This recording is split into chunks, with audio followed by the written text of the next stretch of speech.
آدھے سے زیادہ بچے کاہلی اور سستی اور آوارگی کا شکار نہیں ہیں؟ کیا وہ محنت کر رہے ہیں؟ جو محنت ان کو کمانے کے لیے کرنی چاہیے کیا وہ کر رہے ہیں؟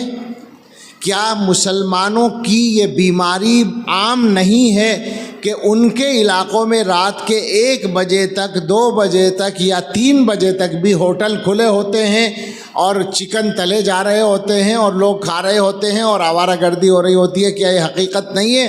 میں آپ کو یہ بات بھی، آپ کہیں گے ہر بات میں اپنا حوالہ دے رہا ہے، کیا کروں جب میں نے دیکھا ہے تو اس سے زیادہ مضبوط حوالہ میرے پاس نہیں ہے۔ یہ بھی ہندوستان کے تقریباً ہر علاقے میں نے دیکھا ہے کہ رات کے 2 بجے مسلمانوں کے علاقوں میں لوگ جاگتے ہوئے ملتے ہیں اور رات کے 11 بجے بھی غیروں کے علاقے میں کوئی جاگتا ہوا نہیں ملتا۔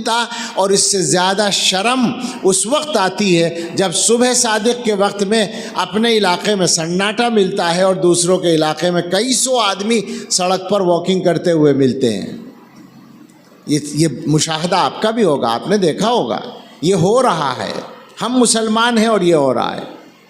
کاروبار کا جہاں تک معاملہ ہے، اسلام سے زیادہ کاروبار کے طریقے کسی نے نہیں سکھائے، کامیاب کاروبار کے طریقے۔